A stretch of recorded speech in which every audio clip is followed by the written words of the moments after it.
नमस्कार प्रिय दर्शकों, मैं संध्या एक बार फिर से आपका स्वागत करती हूं आपके अपने इस चैनल पर जिसका नाम है ज्योतिष प्रज्ञा विद संध्या। तो दर्शकों, आज हम बात करेंगे सूर्य से बनने वाले योगों के बारे में कि सूर्य से कौन से योग बनते हैं तथा जातक की कुंडली में क्या इफेक्ट दे सकते हैं। सूर्य से बनने वाले योगों में होता है वेशी योग, वासी योग, उभयचारी योग और बुध आदित्य योग। आज मैं आपसे वेशी योग और वासी योग की चर्चा करूंगी। अगले वीडियो में मैं आपसे उभयचारी योग और बुध आदित्य योग के बारे में बात करूंगी। तो हम आगे बढ़ते हैं वेशी योग की तरफ कि सूर्य से सेकंड हाउस में, जैसे सूर्य लग्न में है किसी का तो उसके सेकंड हाउस में द्वितीय भाव में, या सूर्य चौथे भाव में है तो पांचवें में, छठे में है तो सातवें में, इस तरह से सूर्य से नेक्स्ट भाव में चंद्रमा, राहु और केतु को छोड़कर अगर कोई भी ग्रह विराजमान है तो जातक की कुंडली में वह वेशी योग कहलाता है। वहां गुरु अकेले भी हो सकते हैं, मंगल अकेले हो सकते हैं, कोई भी ग्रह अकेला या चार ग्रह एक साथ भी हो सकते हैं, परंतु चंद्रमा, राहु और केतु को उसमें सम्मिलित नहीं किया गया है। तो यह किसी की कुंडली में बनता है जातकों, तो यह एक अच्छा योग है, यह वेशी योग कहलाता है। इसमें उत्पन्न जो जातक होता है वह काफी कुशल वक्ता होता है, बहुत अच्छी जिंदगी जीने वाला जिसको हम बोल सकते हैं, राजा से सम्मान पाने वाला होता है, गुणवान, धैर्यवान और सुंदर शरीर वाला, अच्छे शरीर वाला इंसान होता है। तो ये जब ग्रह अलग अलग जैसे गुरु, मंगल, बुध, शुक्र, शनि अगर सूर्य से अगले भाव में बैठे हैं तो यह क्या इफेक्ट देते हैं, यह मैं आपको थोड़ी सी जानकारी देना चाहूंगी कि गुरु जब नेक्स्ट हाउस में बैठे हैं वह सूर्य से, तो जातक धैर्यवान होगा क्योंकि गुरु एक शील पुरुष होता है जो कि एक सन्यासी की तरह होता है। तो वह धैर्यवान होगा, वह सदा सत्य बोलने वाला होगा, सुंदर आचरण करने वाला होगा, लोगों को ज्ञान देने वाला होगा और कहीं ना कहीं जैसे लोगों को मोटिवेट करने वाला, या फिर हम कहें कि संग्राम में विजय प्राप्ति हेतु जो आगे बढ़ता है इंसान, उसकी तरह वह जातक होगा। बात करें हम मंगल की, तो जो कि एक साहस का कारक ग्रह है, तो जातक साहसी होता है। चाहे युद्ध का क्षेत्र हो या कोई भी क्षेत्र, जातक अपना साहस जरूर दिखाता है, खास करके युद्ध के क्षेत्र में। और उसके अलावा वाहन चलाने में वह जातक काफी कुशल होता है, किसी भी प्रकार का वाहन हो वह चलाने में कुशल रहेगा।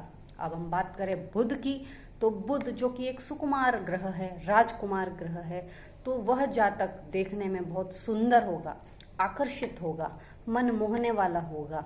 इसी प्रकार उसकी वाणी, जो कि बुध वाणी का भी कारक है, तो उसकी वाणी भी बहुत मधुर होगी, लोगों को अट्रैक्ट करेगी।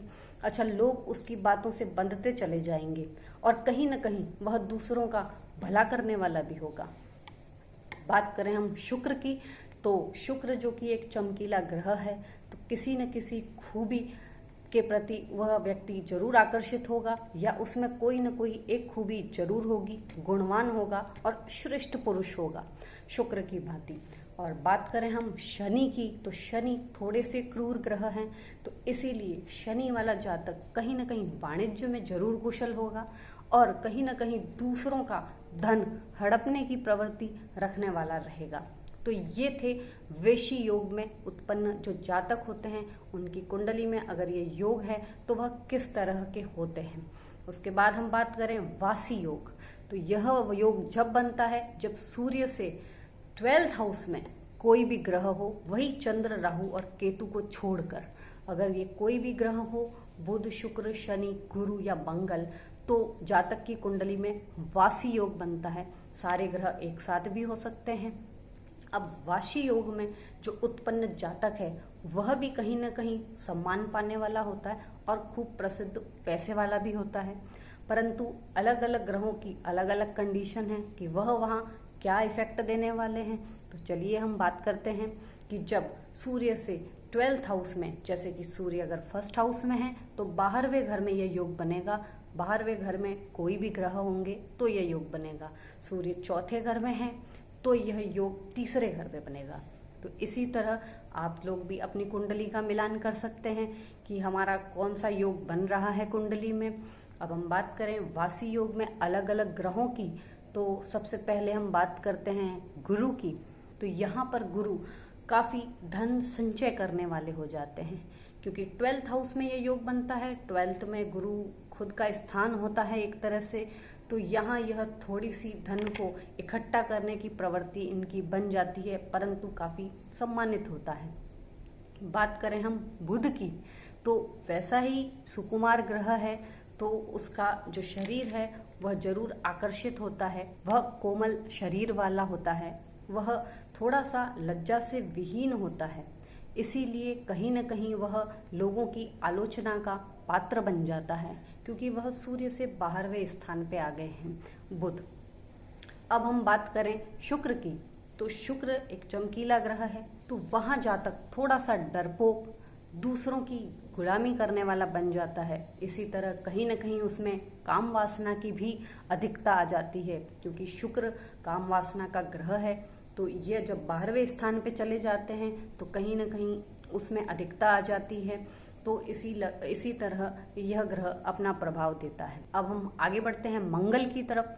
तो मंगल होता है जब उसकी कुंडली में सूर्य से 12वें स्थान पर, तो यह मंगल दूसरों का तो हित करता है, परंतु कहीं न कहीं अपनी माँ के लिए वो तकलीफ का कारक बन जाता है, यानी कि वो माता का कहीं न कहीं अहित करने वाला हो जाता है, माँ से उसकी नहीं बन पाती है।